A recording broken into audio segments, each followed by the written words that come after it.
Hello and welcome. Thank you so much for joining us. It is great to have people with us. Today, I have Kitty with me to protect bodily autonomy. Hello, Kitty. Hey, yeah, it's a big deal for me. Bodily autonomy is more than just like reproductive rights to me, but we can get into that a little bit later. And we How is definitely everyone? will. Okay, how is everyone? Let's give a report on that. Purple was supposed to be here tonight, but unfortunately, Purple is not going to make it. Purple is not feeling well, and so unfortunately, she cannot make it. And Beck was supposed to be here tonight, and Beck cannot make it either. Um, Beck is on the road and thought he would be stopped and in a place where he could join the stream, but it did not happen. He is still on the road, and so he cannot make it either. So, first, I want to say hello to everyone in the stream. Hello, Crasher. Hello, Randy. Hello, Secular Rarity, Mage Grey Wolf, and Sandy. It is great to see all of you here today. If anyone would like to come and join us today, we do not have a particular topic. Today is just a time for community building and a time for, um, you know, just talking. So if anyone wants to join us, well, actually, you know what? I'm just going to go ahead and um, put the link to join right in the chat.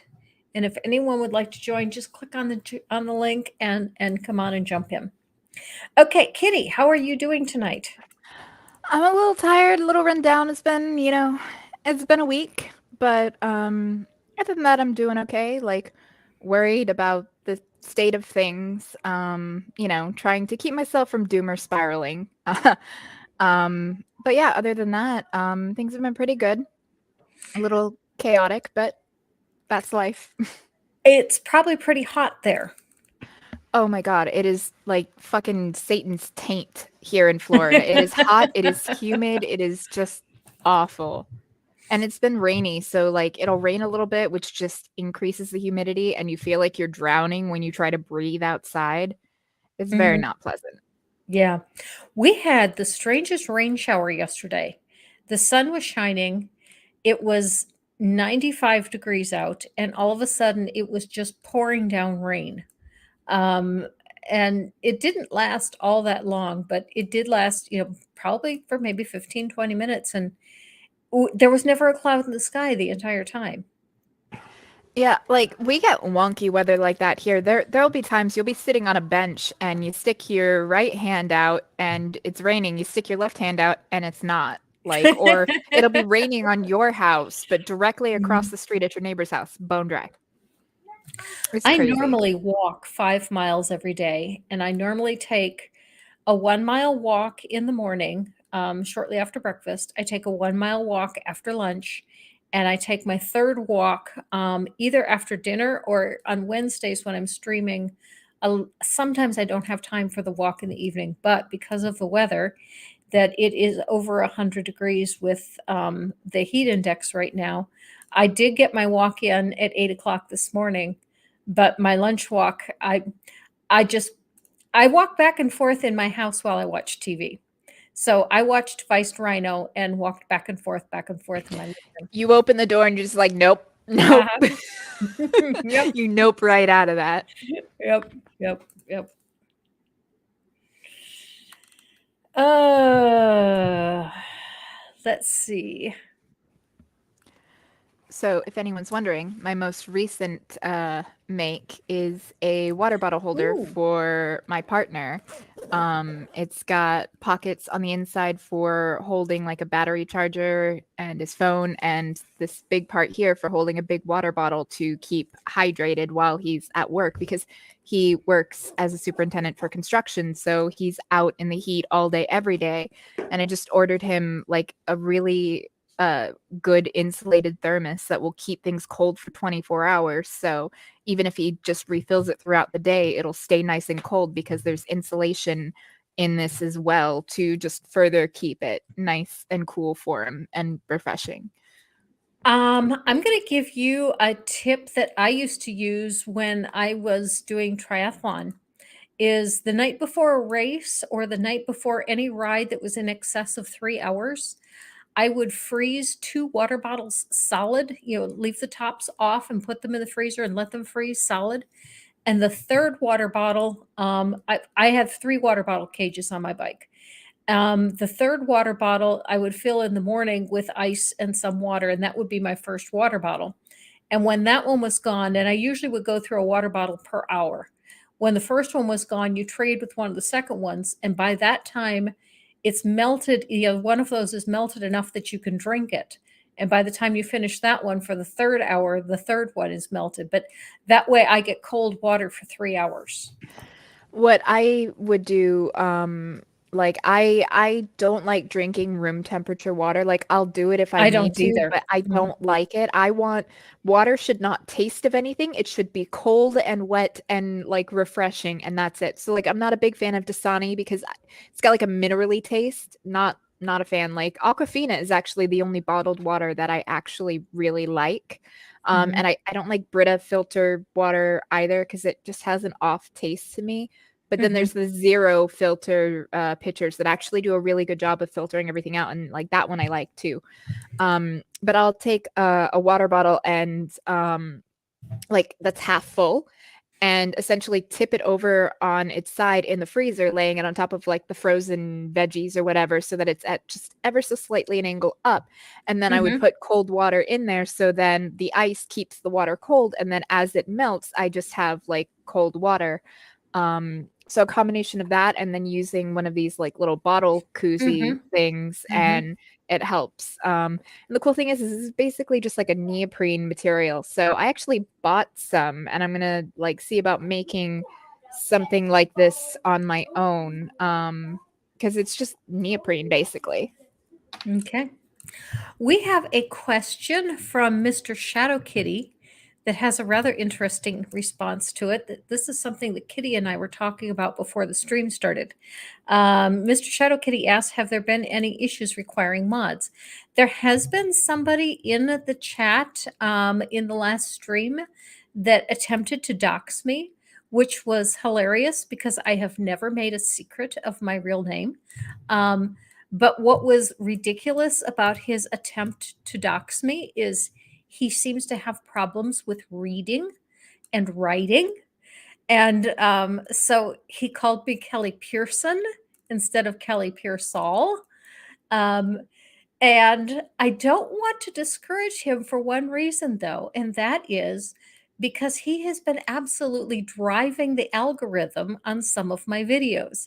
He's been coming in and responding to everyone because he wants to talk about a different topic that is not what the video was about. He wants to talk about cosmogony because he very much believes that cosmogony disproves atheism.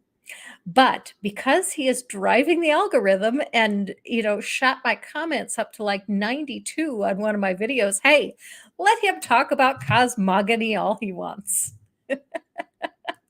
I laughed so hard I fucked up my green screen.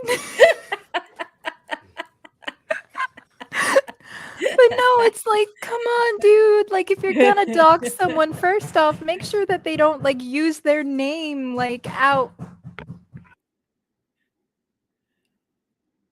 Is he okay? Okay. I'm going to respond to Maya while you take care of that. Maya Adkins had asked Cos what?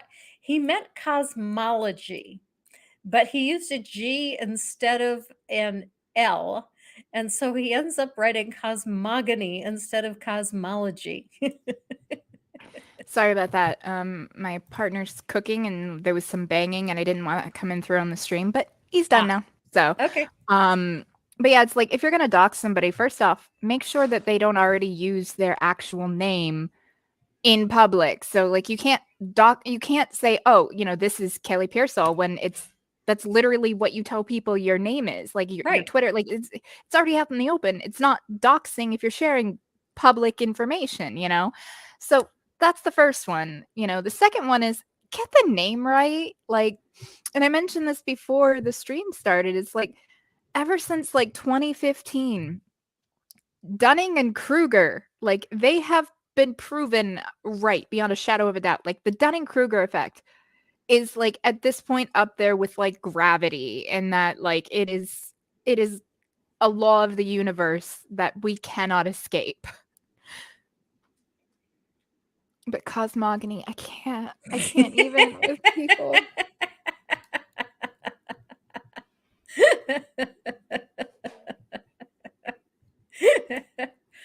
Uh, I actually know what argument he's trying to make. I've seen a couple people make it. And I've talked a little bit about it to Matt, almost a doctor, but I don't understand it well enough to actually have an intelligent discussion on it. I would need to discuss it with Matt probably 2 or 3 more times.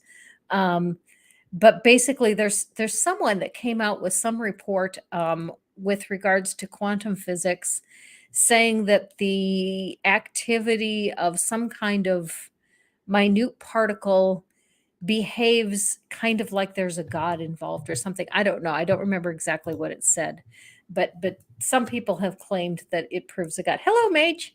Hey, Hey, Mage. I love the rose. thanks. I made this image. You did I a just good job. I just killed the whole conversation coming in, didn't I? No, No, you did not at all. Not at all. Oh, Godless Scummer says that cosmogony is a thing. Cosmogony, huh? Well, Yeah, I'm gonna have to find out what cosmogony is now. let's look this up. But evidently, it disproves atheism. Branch of science that deals with the origin of the universe, especially the solar system. Okay, so I Huh. guess he did. I thought he was trying to write cosmology, but evidently cosmogony really is a thing. Okay, never heard of it.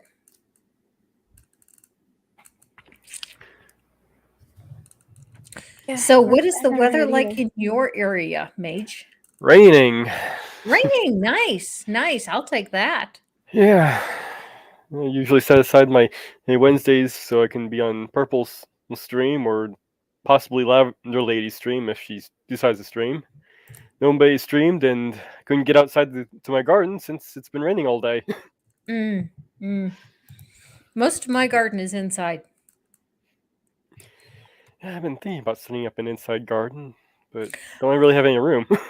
Well, I've got an aerial garden, and recently I was ready to start some new plants, and the plants that were in the aerial garden had outgrown the aerial garden, so it was time to transplant them. And I transplanted um, 6 plants from my aerial garden, and 4 of them have survived.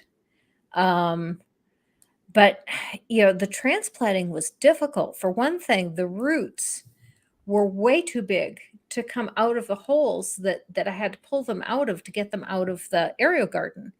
And so I was tearing the roots to get them out, and I don't know how much damage I did to the plants in the process. Well, they're Uh, like growing through the water draining holes. no, what the they come in these little baskets, and the roots grow out way out of the baskets, and they start intertwining with each other. And the whole bottom of the aerial garden is all just one large water bin. And I so see. Okay. yeah. And so then trying to pull them up out of the hole that they were originally went into when they were, when they were nothing but seeds, um, it was difficult to untangle them and to get them up through it. Yeah, it sounds like it. Sounds like they may have needed to be hardened off as well. What does that mean? Acclimate it to the new environment, basically.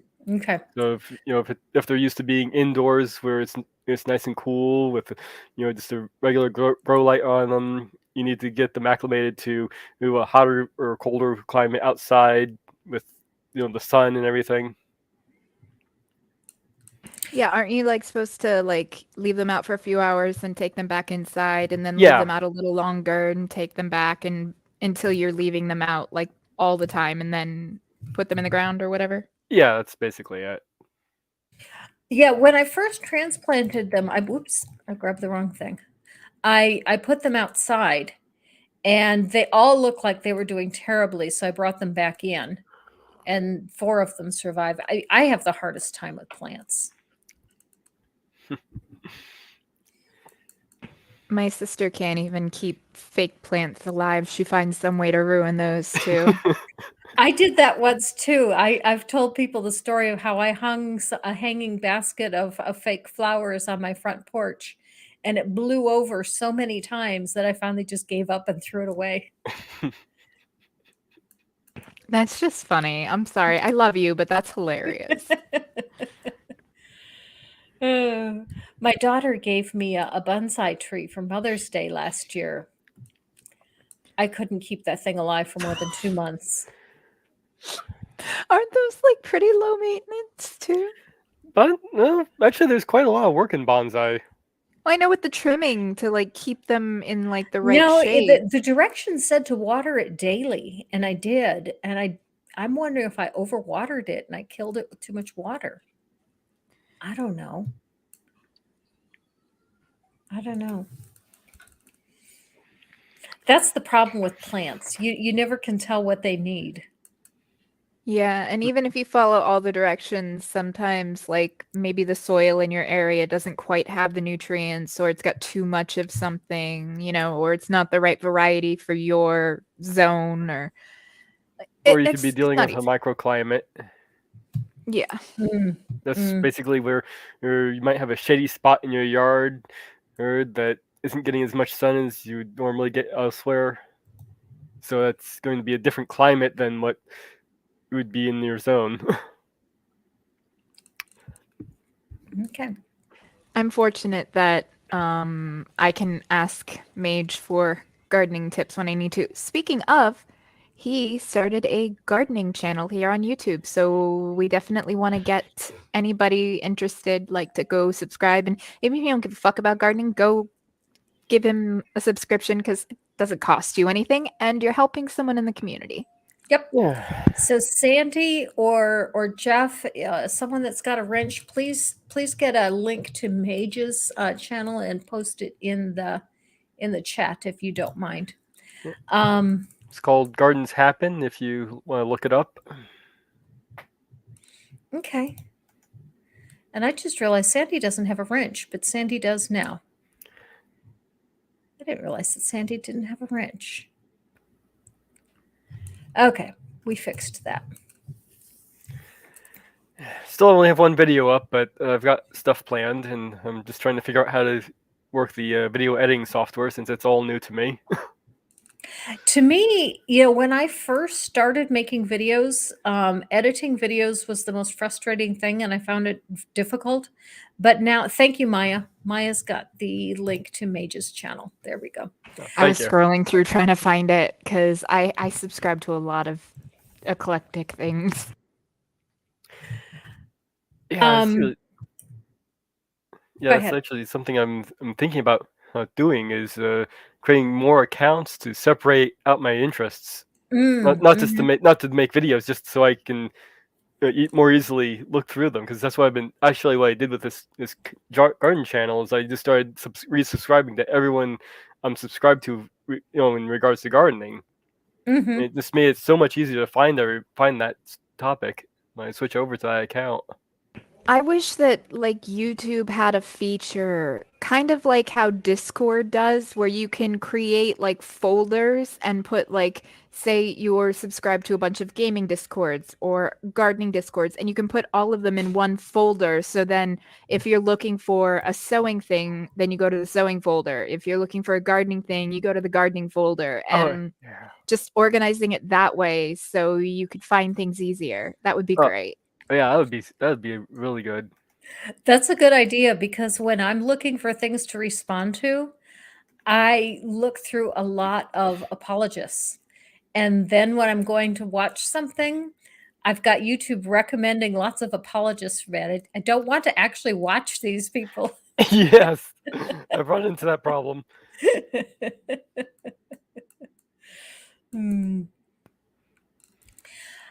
For me, the biggest issue with gardening is bending. I can't bend. So when they came out with the aerial garden, it was perfect for me because I can put it on the table and I can I can take care of the garden without ever bending over. That's another good reason to have a raised bed garden, Mm-hmm. because you can bring it up to wherever you need to be. Mm-hmm. Yeah, my garden it's a bit of a hot mess. I need to go out there and do some weeding. It's just been so fucking hot. I feel like I'm gonna die. Yeah, Mm-hmm. my backyard is just a jungle of grass right now. It's so bad, but like my son's corn is coming up good, and like, his blackberries are really bushes are starting to fill out, and it's definitely good. We've had some plants die, that Yeah, that's the heat, like if you go a few days in this heat without rain, or if you're busy and you forget to water the garden one day, and then all of a sudden the plants are just like, nope, fuck you, I'm done. no matter how good of a gardener you are, you're going to run into that problem. And I've never really done gardening before. Like gardening was more my mom's thing. She had like rose bushes and stuff. There was one, I remember I got it at a church sale. Like they had basically like a garden sale or like a plant sale at the church when I was doing like my confirmation stuff, and it was basically a fundraiser for like the CCD class. And I bought my mom a Rose of Sharon, and I thought it looked pretty, and I got it, and man, that thing, it's still, unless they ripped it up, it's still at the house that we lived in. But unfortunately, when we moved to Florida, my mom was in a workplace accident that left her disabled, and she got a settlement from that and used that to buy the house that I basically grew up in here in Florida. But then when my dad was in a motorcycle accident, and the other couple that caused it didn't have proper coverage, and really they didn't have anything to their names. They were living on Social Security in a trailer. And so my dad's like, even if I take everything from them, it's not going to be enough to cover the medical bills and the surgery that I need as, the primary breadwinner.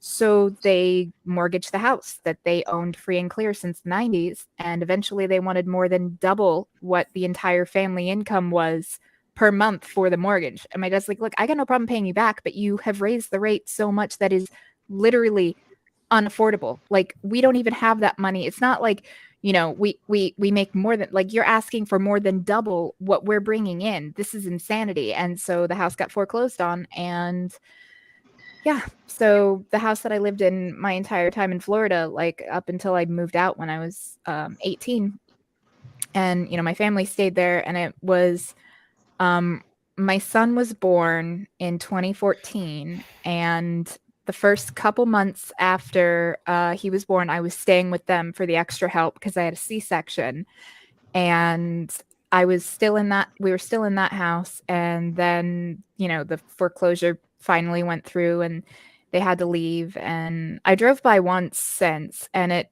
broke my heart because there were like trellis type things on like the front porch area that when I was like 9 years old, we had planted Confederate jasmine at the bottoms of all of them. So the entire front was just a giant thing of Confederate jasmine. So every summer when it would bloom, it was just like this gorgeous, intoxicating scent, these little white star flowers, like millions of them.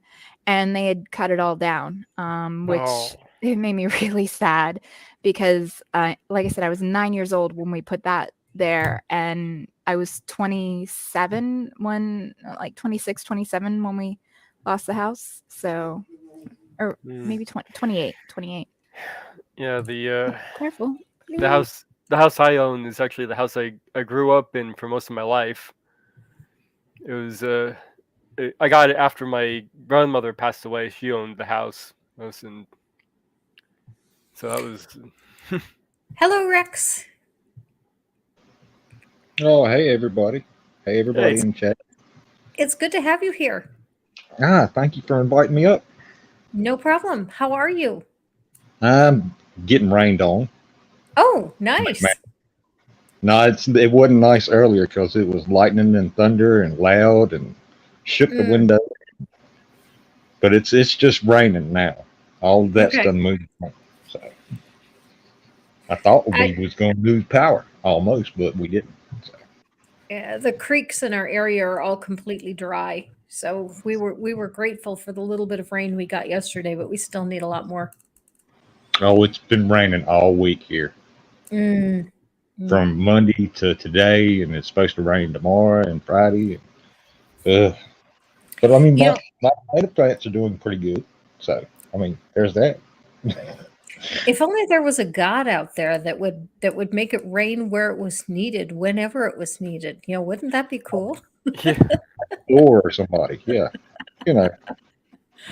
Oh man, that reminds me. When I was a kid, like elementary school, whenever, it was just really dry and hot, my sister and our neighbor and I would literally do like a rain dance, like we were trying to summon the rain. I've tried that. Yes.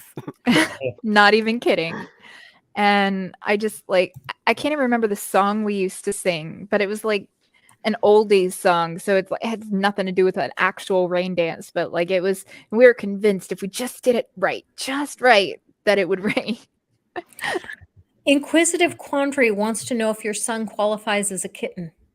Well, I actually like to tell people he's like a cat, because he is very affectionate when he wants to be, but he's also perfectly content to tell you to go fuck off, not in those words, but to go do his own thing. So he's very aloof.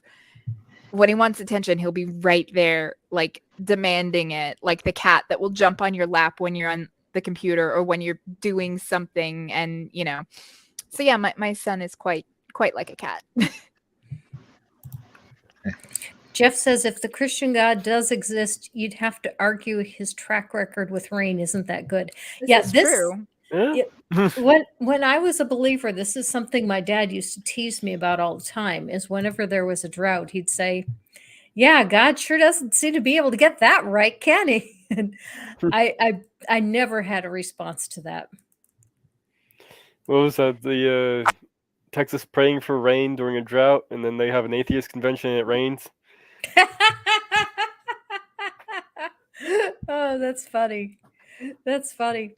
Well, one of the things that I have said is, Frank Turek keeps saying that he doesn't have enough faith to be an atheist, and faith is a virtue.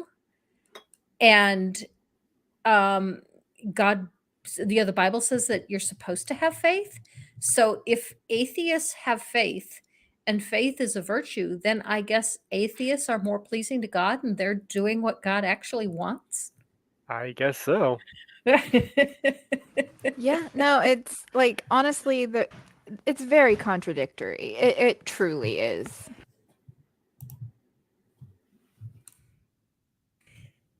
We've had a lot of, oh gosh, I tried to type Highbury and I ended up pulling the comment that I put off. It came off. Oh well. Hans says, I'm here to ask awkward questions and tell bad jokes. And Hans, you please go ahead, because today is just open mic night. We are just talking about whatever. And so if you have awkward questions, we will be happy to answer them as best we can. And we would love to hear some bad jokes. Oh, have you heard the signature thing for impeaching Justice Clarence Thomas has reached over 1 million signatures? The petition. No, I wasn't aware of that. Has any Supreme Court justice ever been impeached before? I'm not sure. I'm not aware of one, but that doesn't mean it hasn't happened. Taram says, atheists think about God more than Christians, albeit in terms of denial. Many also know the Bible better too. Yeah, I know the Bible very well.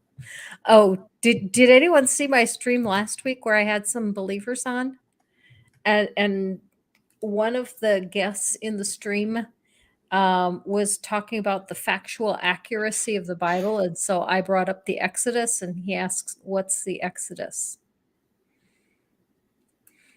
Now, granted, this was a kid. And so I give him some grace because, he hasn't had a whole lot of time to study. But on the other hand, if you're going to make the claim that your faith is based on something, you better at least know what it is. Reminds Oh, me Holy of that. Spackle is here. Oh, yay! Yeah, I sent her the link and I texted her to let her know that it was an open mic, and I figured it'd be a good chance for you two to chat possibly. I have been in a stream once with Holy Spackle on Atheist Edge's channel, and I've been meaning to contact her and ask her on a stream, and I just when I'm thinking Mom about brain. yes, It's yeah, mom brain. yeah, Just blame it on that. Senior moment. I'm old enough for senior moments. I mean, I'm not gonna say that because, like, I mean, you're better than Bernie for your quick-wittedness, so and like I have a lot of respect for him. Do not believe that. Okay, I do. Okay, I was looking this up. Samuel Chase and 14 federal judges who were appointed by the president and confirmed by the Senate have been impeached over the course of American history. Cool. So there have been. There's been some federal judges, but have there ever been any Supreme Court judges? I don't think there have. Well, that was. I think Samuel Chase was the Supreme Court judge. Yeah, he was the Supreme Court judge. Oh, okay. I thought you said federal judge. Yeah, 14 federal judges along with him. Ah, okay. So, Gigi, as our resident lawyer, what are your thoughts on packing the Supreme Court? Because, like, it used to be like that there were judges for each district. Essentially, like the number was the same, and now there's 9 justices, but we have 13 judicial districts now. So, would it make sense to expand it to 13? No, in your opinion? No. I am not at all in favor of court packing, because once you do it for one issue, you're going to end up doing it for other things. And if we start packing the court for, to try to bring abortion back, as soon as we get a change of administration, somebody's going to pack the court to try to, and they may do something worse, like try to get rid of the First Amendment. So like no, Gilead. I'm not at all in favor of court packing. That is a concern, yeah. Then what about impeachment of the justices that committed perjury, or Clarence Thomas for, the conflict of interest of not voting against bringing in evidence that could have implicated his wife or did implicate his wife? Yes. Now that I'm very much in favor of. My concern about that is it would just die in the Senate. Oh, absolutely. We don't have the numbers, but I'm talking more about like just not the abstract, but like trying to get her feel on, like, and her take on it. Like I would like to see them impeached personally, especially since, most of the justices that have, been an issue were appointed by presidents that didn't win the popular vote. I mean, one could even argue that, Al Gore, if the Supreme Court hadn't intervened in Bush v. Gore, like the entire trajectory of the country would be completely different right now. But I just feel like for an unelected position that is a lifetime appointment, we have to have a higher standard for them. So even perjury, whereas I don't necessarily think like Bill Clinton's perjury should have been enough to impeach him, because I don't think he should have been put in the position to perjure himself in the first place, because what he does, like, don't get me wrong, it was an abuse of power. It was a gross thing he did with Monica, but it's still a private life thing that should have been handled not in the public eye, just in my opinion. But, we have to have a higher standard for this. And then also, I remember hearing something about, judicial review and setting it so that it has to be unanimous if you're going to basically overrule something like Roe, where you can't just have a majority strip away rights in that way. Super rights. Yeah. Yes. Yeah, let's talk about that. Taram asks an excellent question. How about making the Supreme Court a non-lifetime commission and only giving them 2 years instead and out? Why is it a lifetime job? And I actually disagree with Taram on this one because I think it needs to be a lifetime job. I could And see that cutting both ways. yeah, it does cut both ways. And as Nerdy Rodent pointed out, anytime there's a lifetime position, you can end up with an abuse of power. But the advantage of the lifetime position is once you are on the court, you are not beholden to anyone. If you were appointed by a Republican, that doesn't mean you have to vote in favor of the Republican. And because it's a life appointment, they can't do a blessed thing about it if you vote against their interests every time. And I was really surprised when Amy Coney Barrett first came on the bench because the first decision that she handed down, she voted against Trump. And I was very surprised. I thought she was going to be a complete bootlicker, and she wasn't. Now, since then, she's done some horrendous things, but because they don't have the, having to be reelected or reappointed every few years, they aren't beholden to anyone. I mean, I get what you're saying, but my issue is they're starting to act like partisan politicians, so they should be treated as such. The Supreme Court was supposed to be a non-partisan entity. I mean, obviously, it's impossible to completely remove, your own political biases from something. You're always going to have beliefs one way or another, but they were supposed to be essentially above the partisan fray, where it's just, okay, we're just going to look at the facts of the case before us and try not to make sweeping precedent that then, impacts further things. They are supposed to be careful when setting precedent. So even with the Dobbs case, which was the one that they used to overrule Roe v. Wade, they could have done just adjusting it because originally you had Roe v. Wade and it had the trimester standard. And then Planned Parenthood v. Casey came out and that adjusted it for its viability standard, and it set it at, I believe it was 26 weeks, but it is right around there. So then the case, the Dobbs case that went to the Supreme Court was setting the limit at 15 weeks, which Chief Justice Roberts was okay with. Like, he was fine with ruling in favor of 15-week. Past that point, you can't get an abortion, but not completely throwing out Roe.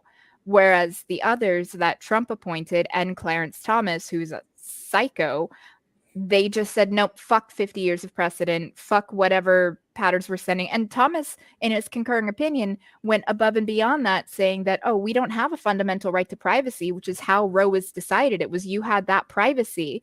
And Obergefell, which was the gay marriage case, it was also a privacy thing. Same with sodomy laws and contraception. Those were all ruled that an American has a right to privacy and the government shouldn't be involved in their bedrooms, basically. And so he's saying he's throwing all of that out. So gay marriage could be on the chopping block, and probably will, considering the religious bent of these justices right now. And contraception, there are already laws being drafted up in states to ban contraception, which is going to lead to more abortions and unsafe ones too. And sodomy laws, but it's not going to be the politician getting a blowjob under his desk that's going to be charged with sodomy. It's going to be used to target the LGBTQIA plus community, like it was before. And it also sets a very bad precedent that we do not have a right to privacy, which is why I've been saying on every stream I've been on, if you are a person with a uterus and you use a period tracker app, stop doing that. Delete it. Because that app will save your data, and then you don't have a right to privacy. So that data can then be used against you. And so go back to the old school way where you get yourself a calendar. The first day you start bleeding, you mark a dot or a P or put a sticker or whatever, and then just draw a line through every single day that you bleed. And then on the last day, when you're not bleeding anymore, then you stop drawing the line, and then you use that to count. And you have to do a little bit of basic math, but you can figure out roughly your ovulation dates and roughly your cycle dates if you're regular. Even if you're not regular, it's good to track those things. So when you do go to your OBGYN for your checkups and everything, you can then show them, hey, this is where it's been. And there might be medications that can help regulate you and give you a better quality of life. But any app, any health app that tracks things to do with your reproduction, it is not safe anymore. Mm-hmm. What would you think of maybe just using a text file to keep track of all that? Something that doesn't go online. I mean, it would be possible, but here's the thing. Like if you go to a protest and you bring your phone with you, make sure you turn off biometrics. So Face ID, thumbprint scanner, because the cops don't need a warrant if they can just hold your phone up to your face to unlock it. And then while they've got you in custody, they can just scroll through anything. So a text file on your phone might not be the best idea. Maybe an encrypted file on your computer that isn't kept online would be possible. But I think the safest thing would be to go the way I'm sure Gigi did when she was younger, of use a calendar, keep it in your desk drawer or your nightstand or something, because you don't even have to write what it is actually that you're tracking. Literally just a dot or a sticker, a code of some sort, that you know what it means, where you could even just do like buy a pack of stickers, stars and moons. And the star is the day you start and the moon is the day you stop. And nobody has to know what that means but you. And it gives you that protection. One other issue is that not everyone that dies as a result of pregnancy dies because of an abortion. The year that a woman is pregnant and the year after bearing a child are the highest. A woman is at her highest risk of being murdered. And especially with abortion being illegal, women are far more susceptible to a man who doesn't want to pay for the child beating her to cause a miscarriage. And in addition to that, there's still maternal mortality rates. And when you take all of that together, now granted that, any woman who wants to have a baby is willing to risk some of those things, and that is fine. But if you don't want to risk those things, you shouldn't be forced to risk those things. And the tens of thousands of women who are going to die as a result of this Supreme Court decision, most of them are going to be from back alley abortions, but not all of them. Some of them are going to be murdered, and some of them are going to die from maternal mortality. Not to mention, not just the back alley abortions, or crude as it may be, the coat hanger abortions, which were a thing that actually legitimately happened. But you're seeing now on social media people sharing different herbs and botanicals that are supposed to induce a miscarriage. However, they're toxic. Like if they do cause an abortion, that's just a side effect of it poisoning you. It is not actually an abortifactant, and there have been doctors that have come out, but we all know misinformation spreads way faster than the truth. And the doctors have said, look, we want abortion to be, legal and easily accessible. If there were botanicals out there that could induce an abortion safely, we would tell you, but there aren't. These are just poison. Yeah, also on the point of using anything as for medicinal purposes, what you're getting could vary drastically. I mean, if you have something in that plant that you want to do something, that could be way more of a dose than you need, way less of a dose than you need. And there could be other stuff along with that plant that could be in there that you don't want to be taking too much of. It's scary. Yeah, Tara asked a question that's tangent but slightly different, and so I started and went past it, and I'm coming back to it now, which is, hasn't the Supreme Court been pushing for prayer back into schools as well as the rest of the nonsense they have already done? And The recent decision in favor of the football coach being allowed to pray at school is definitely disturbing. And the most disturbing thing about it is if you read the facts from the majority opinion and then read the facts in the dissenting opinion, they didn't even hear the same case. No, the majority opinion, they lied because this was reported beforehand where it wasn't a case like it's already legal for a teacher to say pray before a meal. Or, even a Muslim teacher could take breaks to pray throughout the day facing Mecca. Like, that's already legal. You are allowed to do your own personal religious practices, even in a public school. What you're not allowed to do is lead prayer in a public school, because that is then endorsing a religion which the First Amendment says the government is not supposed to do. And this teacher or coach, he was making a big deal about his prayer and calling his players in to pray with him and the opposing team to pray with him. He's doing it on the 50-yard line. He's making a spectacle of it. That's where things get bad. His contract ran out. And it's not that they fired him. He didn't seek a renewal of his contract. And I think that this was deliberate because then, he had the funding to take this through the courts. And the lower court said, no, I'm sorry, my dude. You are outside of what is protected, for prayer in school. You are leading students, and it creates an in-group and an out-group of those students that join and those that don't.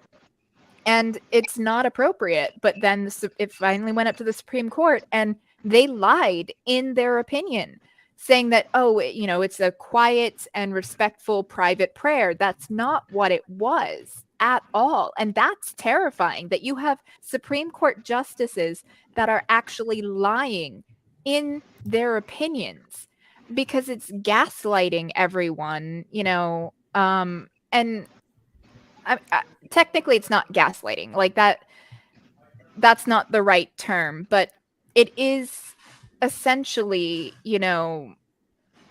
freedom is slavery, war is peace. It's that whole doublethink thing. And it's not right. Like, we have to be able to trust these institutions to tell the truth. And if they are going to blatantly lie in their published stuff, like, even if they had ruled in favor of the guy, but said, he was outside of what was originally considered bounds, but we believe that this should be allowed, it'd be shitty, but at least it would be honest. They wouldn't be actually lying about the facts of the case. That's interesting. I didn't know about that part about his contract. I knew that his contract was not renewed, but I was under the impression that the school chose not to renew the contract. From the facts that I read, he did not request the renewal of his contract, and then immediately started playing the martyr and getting the case filings against the school. So it was more he quit, or at the very least it was a joint decision to go separate ways. He was not fired. His contract just ended and was not renewed, but he didn't seek to renew it either, which is a big deal. Yeah, and Tara Mass says it's supposed to be personal. Now, is it going to end up only the right kind of prayer, or will all prayers be covered? Baby steps to pushing Christianity for a Christian nation. Yeah, there's no question that this is what the Christian nationalists are trying to do. The Heritage Foundation has made no secret of their 7 pillars, and this is one of their pillars, is pushing that Christian prayer would be led in schools. But, in accordance with the Supreme Court decision, I would absolutely love to see a Satanist go onto the 50-yard line and yell, everybody with me, hail Satan. Well, Satanists, this is your time to step up. I mean, it wouldn't be the first time. The Baphomet statue comes to mind. But yeah, I was just thinking that. I was just thinking all of that Granny just said. I mean, the thing is in order to have true religious freedom, which is one of the foundational principles that this country was founded on, you need to have freedom from religion in order to have freedom of religion. Because if you have a theocratic state, if you have a national religion, then anything outside of that cannot truly be freely expressed. It You amazes lose me religious liberty. it amazes me how people don't seem to understand that. Mm-hmm. Oh yeah, wait till there's a Muslim coach leading a prayer on the 50-yard line. Oh, see everybody freak out then. Mm-hmm. Well, Mhm. and like when they did the gay wedding cake thing where, you know, they want refusing service to gay couples, I said, well, you know, what if a business were to, based on their sincerely held religious beliefs, refuse the divorcee service? Because divorce is a sin. Mm-hmm. The single Mhm. mother could be refused service, you Mhm. know. An atheist could just refuse all religious people, that they don't want any of those people in there because it's their deeply held religious beliefs that religion is toxic and harmful. And nobody actually like acted out on that, but I think it's going to take things like that to really open the masses' eyes to why this is an issue. Mhm. People get upset and offended when the Satanists put up a Baphomet statue, but the people in the middle that don't really pay much attention, it's like they don't see the issue with prayer in school. Then they see this, they see the back and forth, and then it clicks for them. Like my aunt is a very religious, very conservative Christian, like Republican through and through, climate change denier, Trump supporter. Like I love her to death, and she's actually a wonderful person, but she drank the GOP Kool-Aid. And she, you know, and I got into an argument once where, you know, she was like, well, you know, basically in God we trust is the country's motto. I was like, it wasn't before the mid 1950s when you had the communist Red Scare. Before that, it was e pluribus unum, you know, and it wasn't on the money or, you know, anything, or even in the Pledge of Allegiance. Under God wasn't in there until the mid 1950s for the same reason. And she was like, well, I don't understand why having in God we trust on the money is such a big deal. And I said, okay, what if, you know, tomorrow they decided to change it to in Allah we trust? And she's like, what? They would never do that. And I was like, but what if they did? How would that make you feel? There's And going she's to be like, more Muslims than Christians in the second half of this century. which is why they're trying to get their fucking institutional theocracy now, because, and there Well, was they still have the majority. Yep. yeah, while they have the power, because younger people are moving away from conservative politics for the most part. There are still young conservatives, but younger people tend to be much more progressive in their political beliefs. They also tend to be a lot less religious. They might be atheist or agnostic, or they might still claim a religion, but really they only go on like Easter and Christmas. It's not a big part of their life. It's a cultural thing rather than a spiritual thing. And so one of the fastest growing groups is the nuns, basically no religious affiliation. So the writing is on the wall for Christian fundamentalism and conservative politics in this country. So they're trying to essentially set up something that will lead them to continue to have power going forward when they don't have the will of the people behind them. Yeah, and they are definitely afraid because they are losing power. I want to switch us just a bit to what Maya was talking about. Maya says no fault divorce is on the table. I have not seen anything on this, and this is something that I would question, because no fault divorce isn't a privacy issue, and most of the decisions that came out recently were tied to privacy issues. No fault divorce was a fraud issue. The whole reason that we went to no fault divorce is prior to that, one party had to prove fault. They had to prove adultery, or they had to prove mental cruelty, or they had to prove physical abuse. And the easiest way to get a divorce, if there wasn't any of that present, if you really did want a no fault divorce, was simply to make up an adultery. And they said, you know, all these people would come into court and confess to adultery in lurid detail, and the other party would just say, okay, we agree, and here's the terms of the separation agreement we want, and the judges got together and said, this is ridiculous. If the people want a divorce, they're going to get a divorce. Why do we make them come in here and lie to us in order to do it? We might as well just make it legal. And that was the basis of no fault divorce. So I don't really see us going back on that, but maybe Maya is aware of a case that's coming up the pipes that I'm not aware of. Maybe I'm looking at, I see a 2022 article saying that the Supreme Court said that it was constitutional to have no fault divorce. That's about the thing I can find so far on that. I want to comment on something that Hans said, and pushing them back to the states and allowing the red states to become hellholes.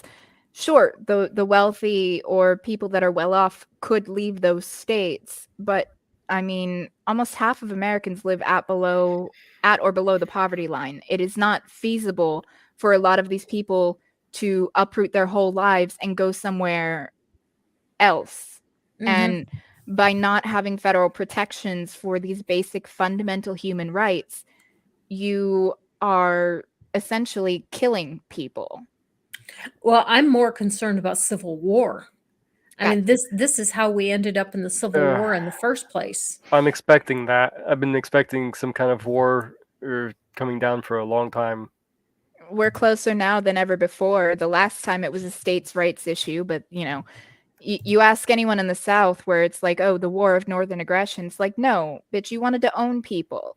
Like, because they're like, no, it was about states' rights, not slavery. And it's like, okay, states' rights for what? The right to own people. Like, you can't get around that. The Civil War was fought over slavery because some people thought that it was okay to enslave other human beings. Taram says, I say let the UK have its colony back, and then we can sort of, hey, you guys aren't doing any better in the UK. You guys got Boris. I'd rather be a subsidiary of Canada. Like, Trudeau's got his issues, but I'd much rather be Canadian. Somebody's going to come take us over. Let the Canadians come and get us. Well, I asked Canada to annex Florida, but they said, no, you keep that. Yeah. I have been considering moving to Vancouver. It is a possibility. Hans asks, can you explain what no fault divorce is?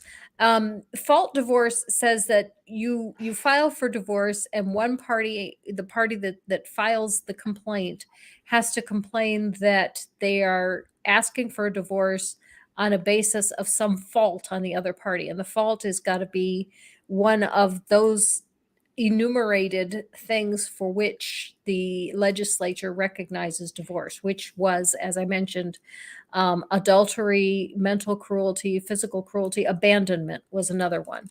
If you could prove that your spouse had abandoned you, you could file for divorce and get a divorce. No fault divorce says you file for divorce and you don't need a reason. You're just simply asking the court for the divorce, and the court will grant the divorce. They don't have to find that one party had caused a problem. It really was based in contract law, that marriage was considered a contract, and you would dissolve the marriage because one party had breached the contract. But in reality, even under contract law, if both parties agree that they want to terminate the contract, they can. There's no law that says you have to continue with a contract that nobody wants. So denying no fault divorce really didn't make much sense. And about, that if Clarence Thomas gets his wish and, we do lose same-sex marriage, I could see them just mass nullifying all of the marriages that went into place. Yes. And going on to that, there's actually another concern. If they do nullify that, that's a whole database of people that they can go after. Yes, they would know where the queers are, but also it's above and beyond that, because then any spousal benefits, military benefits like pensions, that would evaporate. The right to see your significant other if they are hospitalized and say their family is against them being gay and you want to visit them as they're dying, but you're no longer legally connected to them. So their family could turn you away and you could miss out on being with your loved one when they die. There's no protections for, honestly, even for heterosexual couples. If you are not married, there are no legal protections. Not all states have common law marriage.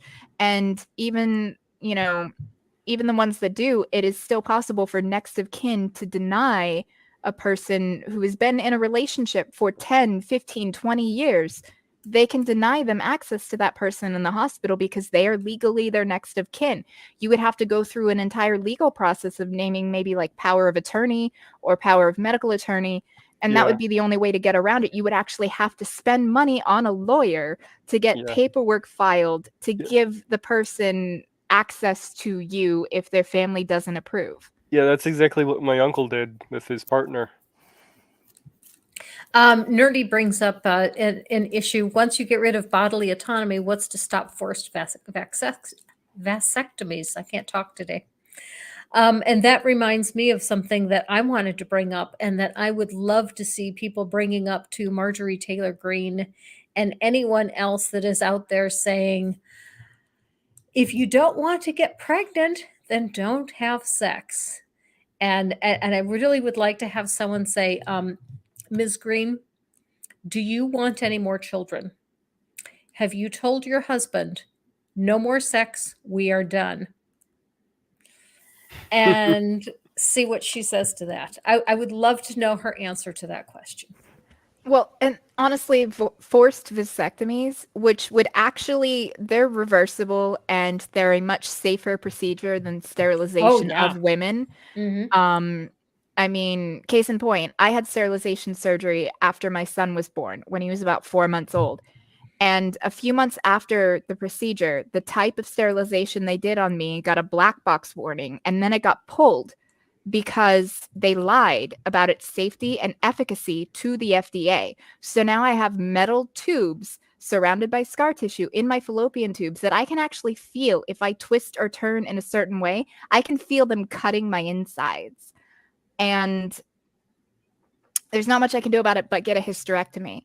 And with COVID and, all the hospitals just being fucking petri dishes, like I've been putting it off, but it's also hard to find someone who's willing to do a hysterectomy, even when there's a problem on someone who has less than 2 kids and is under the age of 35. I'm now 35. So, since COVID, I have turned 35. So now I just have to find a doctor that will do the surgery that my insurance takes, which is a whole separate can of worms because of our fucking healthcare system. But and it'll put me out of commission for quite a while. I will be kind of curled up in a little ball, not wanting to do anything for a few weeks. But it's not the safest procedure. I mean, it's safer than childbirth. Maternal mortality rate has been steadily rising in the United States, especially in non-white communities. But they don't care about that. Hell, that one woman, she said she misspoke, but that bitch heard what she said and the applause and didn't correct it. Trump was there at a rally and she said, "Thank you, President Trump, for putting justices on the court that will protect white lives." She said she meant to say right to life, but she didn't correct it. And the entire crowd there fucking cheered. Oh, goodness. Oh, Yeah. goodness. One of the biggest That's what we're claims up that I've against. heard made is that, this is supposed to protect Black lives because more Black women get abortions than white women, and we're saving Black lives by forcing Black women to carry children to, babies to birth. But no, they've tied this into the great replacement theory, which is total bullshit. But they've tied it into that basically there are fewer white babies being born than there are, non-white babies. And they're worried about the takeover of America by darker complected people. And so, I mean, I wouldn't be surprised if they actually possibly even went after white women more, at least some of the really zealous people, for miscarriages. Like right now, it's women of color usually that are charged in states for miscarriages, where they might have found drugs in the woman's system, or she got into a car accident and they say, oh, well, you killed your baby. It's fucked up.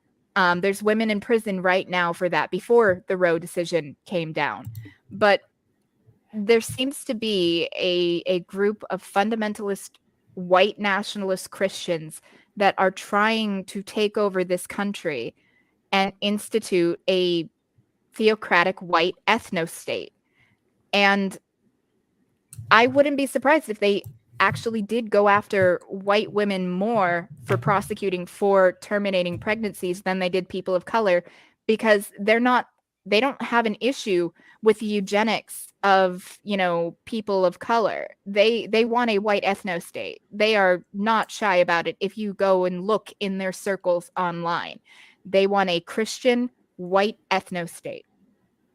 Mm-hmm.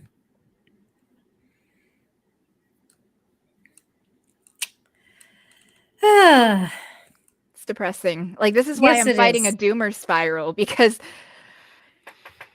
actually, I saw something on Instagram early today, and it was a gut punch, and I can't get it out of my head. Someone had posted online that their roommate had said that the Republicans were the mass shooter and the Democrats were the Uvalde police. And I was I've like, seen that before. holy Yeah. shit. It's true. They're Yeah. the ones doing the harm, and the Democrats are fucking doing nothing. Thoughts Yep. and prayers, basically. Mm-hmm.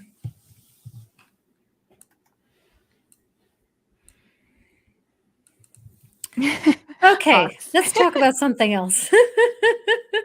Whew, yeah. It's been a good discussion, and I'm glad we said it. But it's time to lighten up a heavy. bit. Yeah, Orange it is. rolls. How's that sound? I got What'd myself you some. say? I got myself some Pillsbury orange rolls. That's just Oh, that's nice. the straight up comfort food for me, because my mom would, when I was little, would always make those for me. My partner loves those. I can't eat them. It's a weird, like, psychosomatic thing. I can't eat anything with, like, artificial orange flavor, or just like orange flavor, like orange popsicles, orange chicken. Like, I mean, just anything orange. Like, if it tastes like orange, I can't eat it. And it goes back to when I was 7 years old.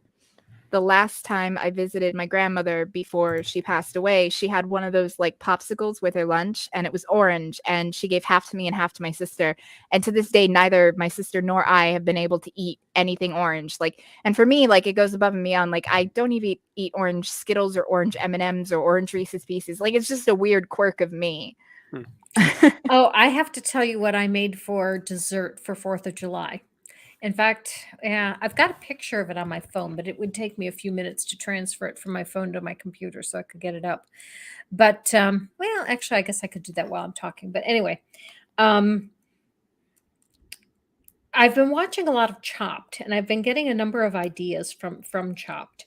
And so one of the ideas that I got was, I wanted to make some strawberry shortcake. I often will make strawberry shortcake for 4th of July because it's red, white, and blue.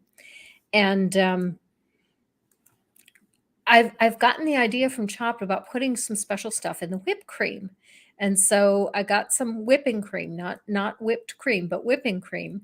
And I've seen a lot of contestants put either brandy or whiskey or something. And I thought, well, let's make the whipped cream pink to go on the strawberry shortcake.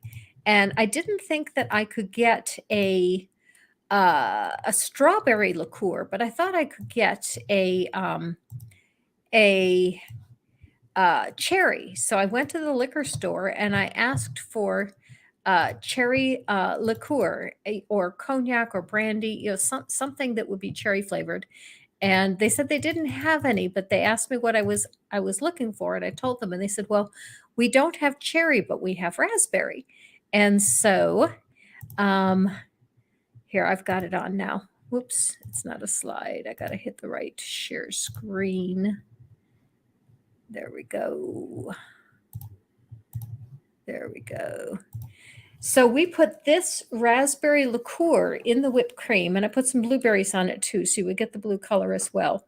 And it was absolutely fabulous. I cut the amount of sugar back a little bit because the liqueur is sweet, and it was fabulous. Yum.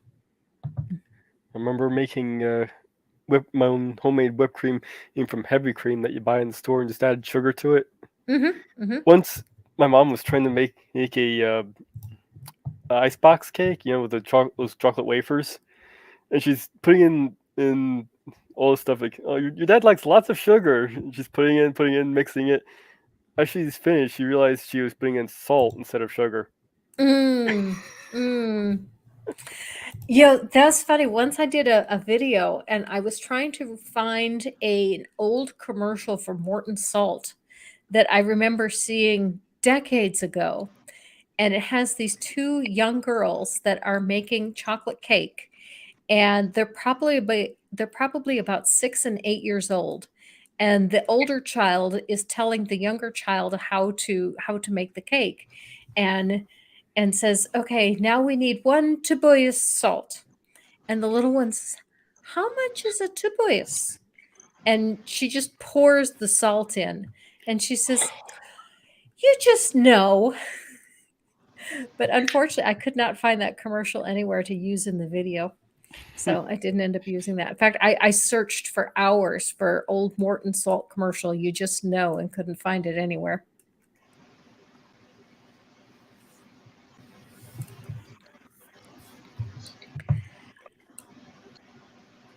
Let's see. Native Atheist says that looks good. It was lurking, but the dessert drew me out.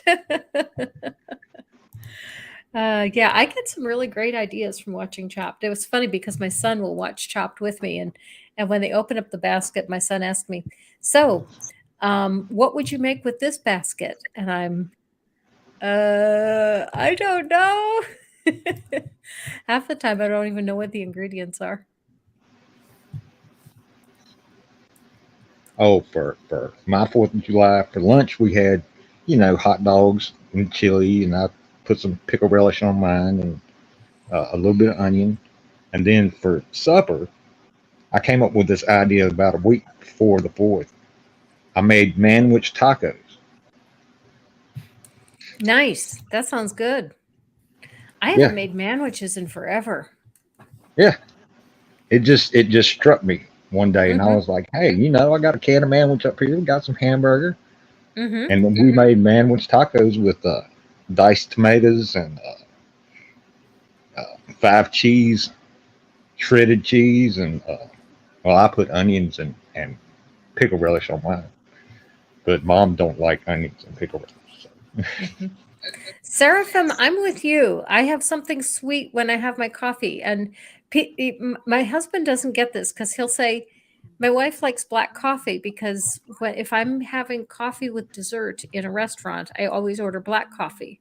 But if I'm drinking coffee by itself or with just a piece of toast and butter, then I want a latte, or I want something sweet. And so I tell him, no, I want sugar in my coffee. You don't put sugar in your coffee. I do when I'm not having a dessert with it. I always drink my coffee black. I got used to doing that in the Army. That makes sense. I could never get used to straight black coffee. Well, Maxwell is pretty good. Straight black, yeah. For me, the contrast between the sweet dessert and the bitter coffee is why I like it black when I'm having a dessert. Ah, fair. That's fair enough.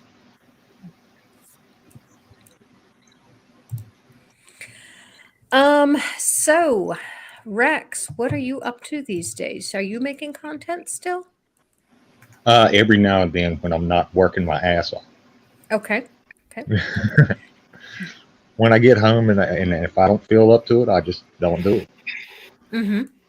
But yeah, we've been planting and taking care of the cows. And I work on a goat farm too.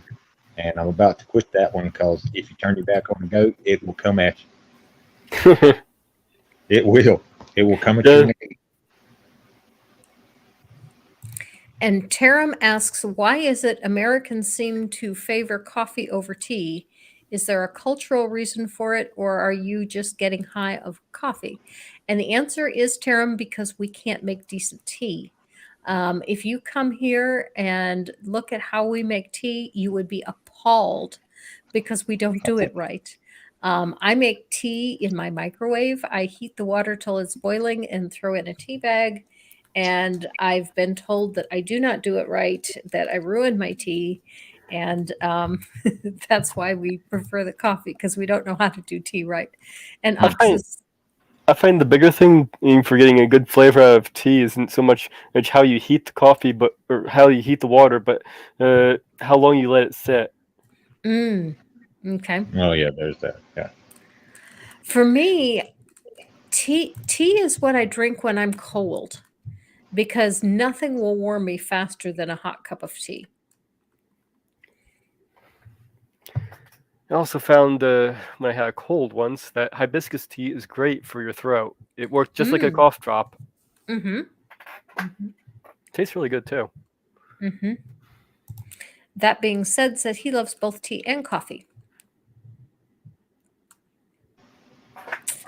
Seraphim says, I don't like the taste of most teas. I love herb teas. There's lots of different kinds of herb teas. Taram says, oddly enough, when I come over, I keep getting asked, am I speaking English? My accent must throw y'all off. Yeah, it does. One thing that I find funny is when I hear people with a British accent. If I hear a woman with a British accent, I immediately think it's Emma Watson. I just always associate a British accent with her, and then I'm just surprised that no, not everybody from Britain is Emma Watson. Well, I learned my British from watching old Monty Python. That's where I learned all the slang from. Oh, we have another guest. Oh, Holy Speckle made it. Hello, Holy Speckle. Hey, Hello. I just popped in. Yeah, thanks for doing so. Let's see. We've been talking about coffee and tea. I was going to say something. Now I can't remember what it was. I lost my train of thought. Oh, well. I like black tea best myself. Oh, I know what it was. Manny brought it up. Monty Python rules. This is really funny. Growing up, I was not allowed to watch Monty Python. And the reason I was not allowed to watch Monty Python is because I am female. My older brother was allowed to watch Monty Python. My younger brother, who was 4 years younger than me, was allowed to watch Monty Python. But the females in the house were not allowed to watch Monty Python. Huh. Well, that's just harsh. Because men are allowed to have adventures and be crude, and women are not. That's exactly what it was. My dad felt it was too crude for the women folk. I also learned a lot of the British slang from watching old Doctor Who. The ones with Kenny Baker, not Kenny Baker. That was R2D2. Tom Baker, yeah, who had the big long scarf that was multicolored. I have not watched enough of Doctor Who. I've watched maybe 15 episodes, and I've watched them in such random order that I don't know who the different doctors are or what order they came in or anything like that. Oh, I think Tom Baker was from the late 60s, early 70s, I think.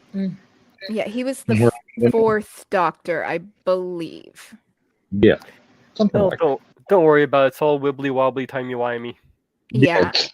Honestly, I watched some of the old Who. Like I watched Tom Baker's stuff. I watched some of the Doctors before and after him, but mostly Tom Baker's stuff. And he was like my doctor until the reboot, came out. And then I did like Christopher Eccleston, but honestly, David Tennant is my number one doctor. I am a massive fangirl for David Tennant, and when he left the show, I tried to stick with it, and I did not like the next Doctor, and I haven't gone back since. Plus, there's a lot of Captain Jack too, and Captain Jack was quite fun. Yeah, Jack Harkness. Oh, be still my heart. the bisexual flitting around the universe, just doing his thing. He was great. Like, he was amazing. I really He's like a- Torchwood. Yeah. I really More- like Torchwood. And for on sci-fi, I recommend The Orville. I always Oh, have yeah. to get that in for getting sci-fi. It's been my You new, that's my new- always recommend that. that's my new favorite sci-fi. Is that the Like, one if that's I'm kind gonna of say- spoofing Star Trek? Is that the one? Yeah, it's not a spoof. It's a homage. It's got the soul of Star Trek. So basically, the Orville is to Star Trek what Galaxy Quest is to Star Trek, in that it is basically created in the loving image of it, and or I should say, the Orville is to the Star Trek show what Galaxy Quest was to the Star Trek movies. Yeah, in this last season, they've cut back on the humor quite a bit, and they're just basically doing what Star Trek would be doing. Mm-hmm. You know, like this last episode they had, Ed was dealing with trans issues, with a character essentially transitioning and having to deal with the dysphoria and all that. And well, they're gonna be doing another episode tonight around midnight, so See, I never got into putting milk in my tea. Like, I'll do lemon, I'll do honey, maybe some sugar, depending on the blend of tea. It's such a British thing. Yeah, I never done milk and tea. It just seems weird. I to never me. did until I tried a chai latte. Chai lattes are delicious. Okay, well, if you're counting chai lattes, like, I do like those. But Yeah. like, just in general, like, if I'm making a cup of tea, like, Right, I've but never if you take milk- chai tea and you fix half tea and half milk and add a bit of sugar, it tastes almost just like a chai latte, Ooh, and it's a that lot sounds cheaper. good. and Mhm. if you ice it, it's basically a Thai tea. Mm. My friend and I cross-dressed as my friend was Captain Jack Harkness and with the coat and everything, and I was David Tennant. That's great. Like, you can Nice. definitely pull off a David Tennant we had- look. We had I can see that. Comic-Con. Yes. Yeah, we had Comic Cons over here in San Diego. So like we were just like, okay. I didn't have tickets, she did, but I was like, okay, well, I will wander around the place like on the outside for a little bit. And so we were hanging out. Holy Spackles, looking at your pride flag brings up a discussion I got into on Twitter today, and I kind of left it because I didn't really know what this guy was going on about in the first place, but maybe you do. He was telling me that pride events have become a place for groomers and pedophiles, pride parades. And I said, I have been in 0 pride parades. My city has had 0 pride parades. I don't know what you're talking about, and I don't know why you think this is my personal responsibility just because I have a pride flag in my bio. I have something to say about that. So Okay, great. Have at it. I believe that sexuality is for adults. And as kids get older, they can be exposed to more information that's age appropriate. So like at 5, it might be that mommy and daddy really love each other and a baby's made. I don't know how. And then it progresses to, like maybe 9, people start asking how our baby's made exactly. And they want to know. And it kind of moves from there with age appropriateness. I don't think you should be like, boom, here's all the, everything before puberty. I don't think that makes a lot of sense. Right. So I think that I've only participated in, I'm sorry, I'm a late bloomer. What can I say? I participated in my first pride event last year, which was a march, not a parade in this case. And the parade's a little bit different. The parade's where a lot more flashiness happens and a lot more people are wearing risque things and stuff like that. And I don't know how it is in every city, but in the big cities, it can be very risque and very flashy and incredibly sexual. And so what I would say is, just like I would not bring my kid to Mardi Gras, and I think Mardi Gras is for adults. Mardi Gras for adults, people. I think the Pride Parade itself and some of the events, not all of them, some of the events are adult oriented. Now some of them aren't. Like, but I would say that like if there's somebody in chaps and they're assless walking around, or somebody's like, I'm going to put my fetish out here and I'm dressed as a dog on all fours, like those pictures that people do show and the conservatives go, look at this, look what they're doing. I mean, I think it's kind of right. You don't bring your kid to that event. Just like you don't bring him into your bedroom when you're having relations. Like, you know, like there's just certain things that you don't do. So my thing is, just like Mardi Gras is for adults, you don't bring your kids when people are flashing their boobs for beads. You same thing with the Pride Parade, and problem solved.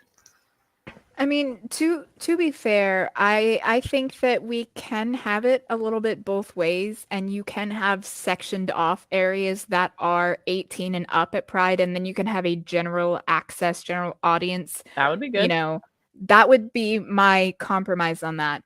But then, like, going to what you were saying about the sex education, I actually, believe that when they're young, like kindergarten, that would be the time that you basically explain to them, good touch versus bad touch, and nobody should be Oh, yeah. seeing or touching you.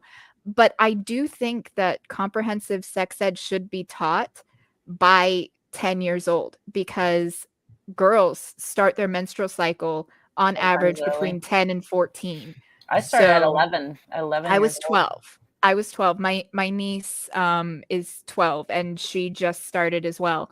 So I think that we should have the sex talk with kids as young as 10 years old, just because, especially with, female reproductive organs, they need to understand what they're in for, because there can be a lot of shame and a lot of confusion if they aren't told what's happening to them before it happens. And at least with my son, within the next couple of years, he's 8 now. So by the time he's about 10 or 11, I will be giving him the talk and explaining just how the anatomies work. And it's going to be a dumbed down. It's not going to be graphic or anything, but I am going to explain the anatomies between the sexes, and essentially explain to him that, hey, people born with uteruses will go through something called menstruation. And if you happen to see, someone in your class, like, because this happened to me, I saw a girl in my class that she was wearing white shorts and got her period, and Yeah, and it if you was don't know very any heavy. better, you think they're dying or something, right? And Like, it's bad. my thing is, I'm going to explain to my son that can happen. It's normal. It's natural. If you see a girl that happens to, be kind. Don't make a big deal of it. If you've got a jacket or a sweater, hand it to her. Just say, here, tie this around your waist, because either we can wash it or I can buy you a new one. But at least you're doing a good deed for somebody, and you're not making a situation worse for them, because I want them to be a conscientious human being. Right. So Pride parades, there are people that bring their children to Pride parades, and they do bring their children where there are people that are dancing on roller skates in Speedos, and you can see their whole outline of their dingling. Or there's Bionic Dance, who we know and love, who is painted naked, and she's all blue or all orange. They're like, before I ever met the Bionic Dance, that was the first picture someone threw at me, and I was like, good to know. Like, I didn't ask for that. And that's fine. I'm not bashing her for that. Like, what I'm trying to say is, I wouldn't bring my kid to watch it. Like, it's fine. Like, we can share space. So, like, it's cool. Like, we're adults. But, like, if I had, and I don't have kids, but if I had a kid, I wouldn't bring him to a Pride event until they decide to either tone it down for the parade itself just a little bit, or just don't bring kids. One or the other. Like, it's, yeah. So I understand the hard feelings about it.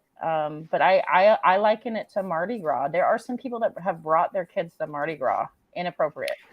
I've heard of people likening it to Vegas. Is there people bring their kids to Vegas, and there are women That's walking also around with weird. pasties. Yeah, that's also weird. Bring your kids to Vegas. Well, you better not let them leave Circus, because anything outside of that is woo. I mean, I don't know. Like, again, I think, like, having these conversations, actually, if you look at, studies that they've done in young children, young children start figuring out their pleasure centers even at a very early age. You will I just find don't want kids. strangers to help No, them figure that out. obviously. But what I'm saying is I think it's important to be open and upfront and not, shame a kid, but explain maybe, that's something you do in private as opposed to in public, Right. but not like make a big deal of it, because again, it's a natural thing. Kids are going to explore themselves, and that's fine as long as it's just them, nobody else is there, because then that's completely inappropriate. But I if you actually look at the statistics, like even like in utero, late stage fetuses will be engaging in those types of behaviors. Like it is something that it's going to happen. So I figure it's better to explain, how all of that stuff works as early as possible and contextualize it in a way that is, tailored to being as specific and clinical as possible without being like lewd, if that makes sense. Yeah, I don't think I need to explain why there's a man that's dressed as a dog on all fours going, "Arr, arr, arr, arr," and there's another guy that's on all fours dressed as a dog going, "Arr, arr, arr, arr," and they're wearing like hardly nothing. And like, I'm not going to explain that to a kid. I mean, you could just say they're LARPing. Yeah, or not bring your kid. Yeah, no, and again, like I think it should be up to each parent to decide what they want to do, and what they think is appropriate for their own children. But I do think that it would be better all around. I'm fine with kink at Pride, but I think that, because it's become such a cultural thing where you have non-queer people going, like, I don't think we should push kink or, alternative stuff out of Pride, because even the leather daddies and the whole kink aspect of Pride came around from the AIDS crisis, when, it was dangerous to have sex. So they found other ways of expressing themselves and having intimacy. So it is inherently tied to queer culture. And we shouldn't be telling people that, because Pride should be first and foremost for the queer people there. I don't want to say you can't do that, right? You No. can't pierce each other for fun, or you can't, dress up as a dog or whatever the fuck you want to do. I don't even care. I just wouldn't bring my 9-year-old or younger down there. Like, I think if they're a teen, they could probably handle it. But even then, like, I wouldn't let them out of my sight. But I am a protective person, and I don't think gay people are inherently predatory. And that's what I think the Twitter person was trying to hint at, is that gay people are inherently predatory. And I do not think so. And they're harkening back to this pedestry idea of, the Greeks and the Romans and temple worship and all that kind of stuff. And then they see somebody at Pride and they're very kink forward, or they're very risque, or they're having fun, painted blue, or whatever the fuck they're doing. And then they go, "Oh, but I saw a kid in the crowd, so now everybody's a groomer." And I'm like, I just think it should be like, if we're going to have that, then don't bring your kids. And if you are going to have that, section it off, or we got to choose something. I think the compromise is keep it there, but section it off, make the more hardcore stuff adult only, and then you can have pretty floats and colorful rainbows and have like a general audience thing. I think that's a fair compromise, because you're not forcing a part of the queer community out of Pride, which is first and foremost about queer people. It's for the LGBTQIA plus community. But something that Bryce Burchett said, so Pride and Drag Queen Story Hour are not the same thing at all. Drag queen drag shows can be absolutely raunchy and adult, but they are meant for adults. When a drag queen is going to a public library, they are reading children's books. It is literally just to show kids that people can be different and express themselves in different ways, and that's okay. They are not doing anything inappropriate. They are not saying or reading books that are inappropriate. They're not doing an actual drag show for the kids. They are literally reading things like The Ugly Duckling to the children. Right. And if they do a drag show, it's age appropriate, where they're not doing, the sexual stuff. There are drag kings that do it too.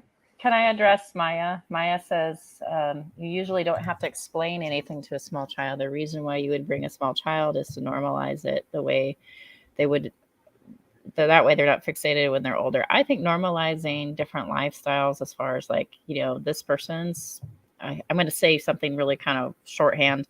This person's software doesn't match their hardware, and it's not a big deal. Or little Johnny in your class has 2 dads. Some people have 2 dads. It's called being gay. They love each other. That happens sometimes. Yeah. And it's okay. I don't think that's grooming. I think that's saying there is a reality that looks different for different families, and that's okay. Yeah, kids are curious. They want to understand this stuff. I remember when I was really little.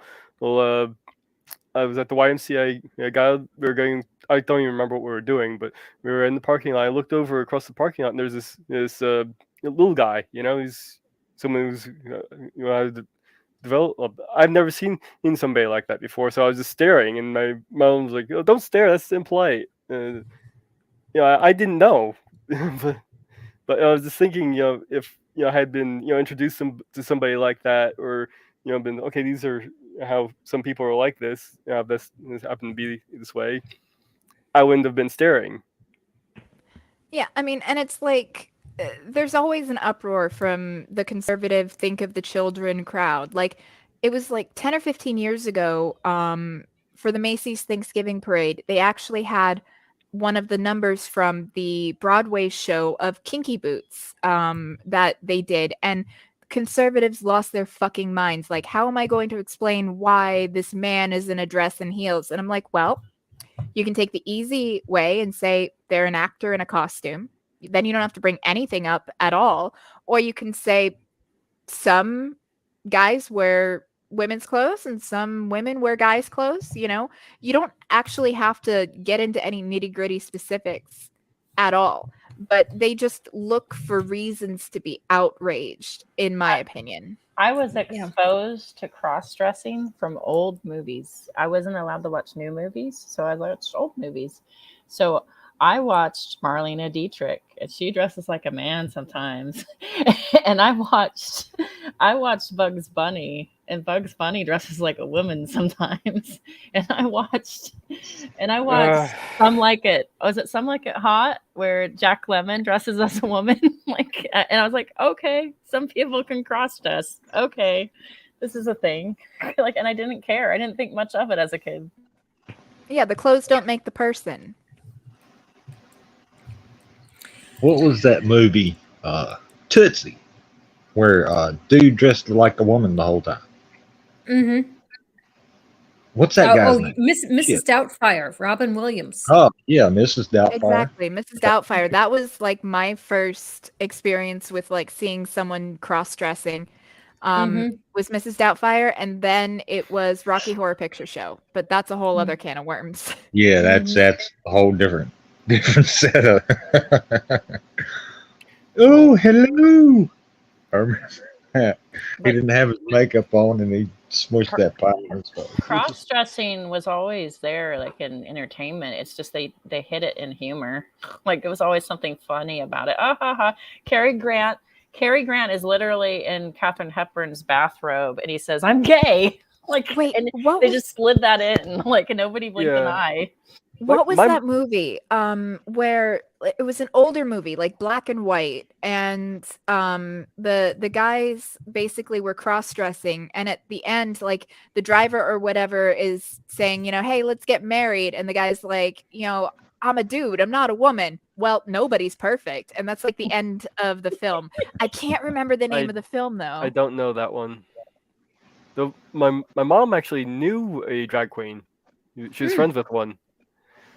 As far as I'm aware, I never met him. If I did, I met him, out when he was just normal, in his normal clothes. But that's kind of my experience with that kind of situation. That's Some Like It Hot. That's the movie I mentioned. Some Like It Hot. Yeah.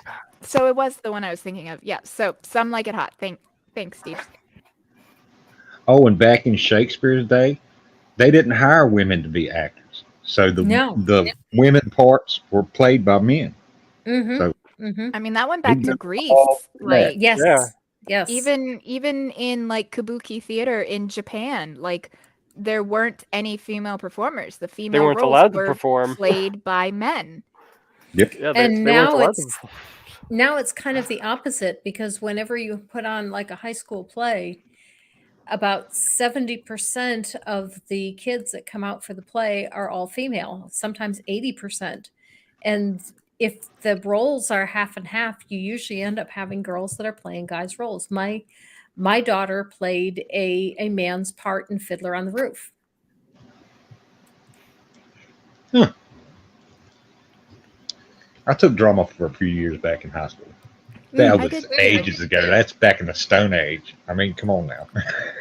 I remember I loved the art classes, like be it drama class, or I actually had an art class with a teacher that she was born right-handed but lost her right arm to cancer and ended up learning how to do everything left-handed.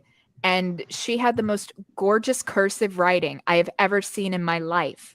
And she started out the semester saying, "Don't tell me you can't do it with two hands because I can do it with one."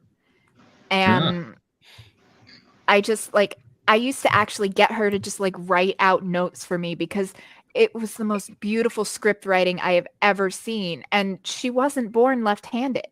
She had to teach herself to write left-handed. It was just really inspiring. I love that Yeah. teacher. She was amazing. I think the arts I in school are probably the things I got the most out of. Well, we've been going for almost an hour and 45 minutes, which is longer than I usually go. And I was going to cut us off at an hour and a half like I usually do, but Holy Spackle had just gotten here. And I didn't want to shut us down. She just I got messed you here. up. Oh, no, not at all. Actually, it was really good because I had been considering going on to Beck's stream after this because I've just been a little bit lonely for company, and that's the whole reason I had this stream in the first place, was just to have a chance to hang out with some friends. And Beck is on the road and isn't going to be doing a stream tonight, so I can't do that anyway. So it was just a spell that we had a little time for a little extra time tonight. Very cool. So thank you, all of you, for coming on today. And it has been a wonderful conversation. It's been great having a chance to just build the community a little bit and have a chance to visit with friends. So thank you, Kitty and Mage and Rex and Holy Spackle. And before we go, I'm going to give each of you a chance to give any closing thoughts if there's something you wanted to say and didn't get a chance, and talk about anything that you might have coming up. So go ahead, Kitty. Okay. I, for the most part, have just been doing stuff on TikTok and then popping up on streams here and there. I'm thinking about actually starting a sewing stream where I'll just like, have some people on, just have a chat while I'm working on stuff, kind of like a sewing and shooting the shit thing. But I don't know when I'll do that. Oh yeah, it'll be fun. I'll just have some of my friends in, be a nice, like, relaxing thing. We can talk about whatever. But other than that, yeah, I've mostly just been making TikToks here and there and been popping off at people about protecting bodily autonomy. I would say, like, as tempting as it is to go into a doomer spiral, that things are hopeless with the state of things and what looks to be on the horizon, the only way we end up in Gilead is if we actually give up. And this is now a war of attrition. It took the Republicans and the conservatives decades to get their pieces in place in order to do what they've done and are continuing to do. So you can't just go and vote once and expect that to change everything. You have to stay engaged and continue voting, especially in local elections, state elections, and primaries. It's very, very important to vote every single time you are able, and just keep at it. It's a war of attrition now, and we're going to have to just like crawl back, and we can do it, but it's going to take all of us working together. Oh, Han. It's not wrong. I mean, not wrong. Mage. Well, I have my garden channel, Gardens Happen. Trying to get another video out. As soon as I figure out how to do all the video editing. But even if I don't get that figured out, I think I have another video I can get lined up for that. So that's pretty much what I've got going. And seeing as this whole thing was community building, I'll point out that I see Hive Science just released a video on creationists you should watch. So that might be something you guys want to go check out after this. And That does sound that's about, interesting. that's about it. And if you do your live stream, Kitty, just pop me a link. I'll come in. Okay, very good. Rex. Oh, well, we were talking about gardening earlier, and me and my dad used to plant a garden every year, mostly potatoes and pumpkins and turnips and green beans. And we did corn one year, but the wind got them. So be careful about that, kid. The wind will get them. So we quit doing that. But yeah, I stream every now and then. So Okay, very good. Holy Spackle. I appreciate you letting me come here, and we've had a couple shared camp panels, but it's always like pretty busy, and so I've always enjoyed your input when I see you. So I'm very happy to be here. I would say yesterday there were some catalysts that happened. Kitty had an experience, and I had an experience in my real life where people sort of kind of we're saying things like basically bisexual is either fake gay, or bisexual is not a real thing, or bisexual today, gay tomorrow.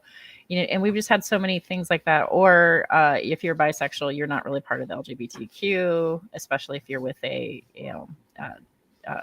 man, if you're a woman, or if you're a man with a woman. Like it's just like if you look cishet on the outside, then you're not really bisexual. And kind of dealing with that. And there was another person that somebody sent me a video of someone else making a declaration about how people are stealing gay valor. Stealing gay what? Gay valor. Oh, I didn't know that was a thing. If you're bi, you're not allowed, and if you're with like somebody of the opposite gender, you're not allowed to like talk about it anymore, and you're not allowed to be part of community. And I was like, okay, no, this is not how it works. So I asked some folks that I knew who were bisexual or pansexual, and they could be cis or trans, but if they were bisexual or pansexual, to come join the hangout.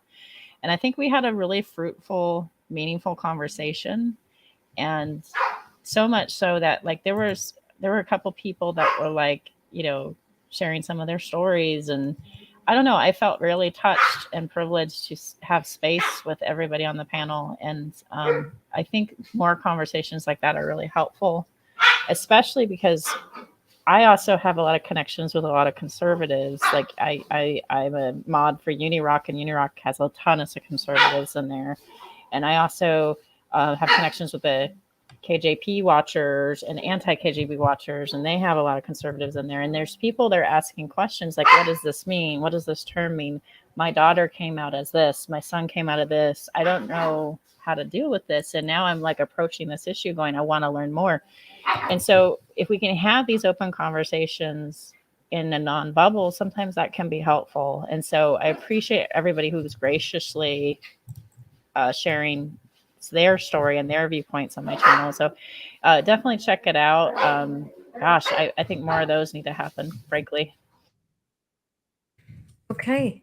We just got a super chat from Farron Salas here at the end, but great discussion. Cheers. Thank you so much for the super chat, and thank you for coming. And it's been great having you. I am on every Wednesday at 7 o'clock, although I am getting ready to move the show back to Tuesday. I'm bumping up against a couple of other things that I don't really want to be bumping up against, and that's why I'm going to be doing it. But I currently have a show scheduled for August that has been on the books now for 2 months. So I'm not going to move it until after that show. So sometime around the end of August, beginning of September, I'm going to be moving to Tuesday nights. As to what I have coming up this week, I have a produced video on the divine hiddenness problem. It's a response to Cameron Bertuzzi. I got a bit long-winded. It took me 35 minutes to respond to a 5-minute video. But that actually is one of my favorite issues. it's the mother lode that caused the first major fracture in my faith. And 20 July showed up, and so I am going to respond to the question that he asked. I didn't respond earlier because it was way off topic, but he was asking about my husband and his integrity. And my response to him is, this is not his thing. I had a stream that was exactly his field, and he was not in that stream because this is not his thing. And he is not going to appear just because you have demanded it. I am not here to satisfy your demands. So, with that being said, thank you all for coming. Thank you to my guests. Thank you to the chat. You have added some absolutely wonderful comments and questions. And next week, we'll probably do another stream similar to this one. And then the following week, Drew, genetically modified skeptic, is going to be on, and he will be my guest for the week. Oh, And Cool. so, yeah, that is going to be an amazing stream. So thank you everyone for coming. Live your life.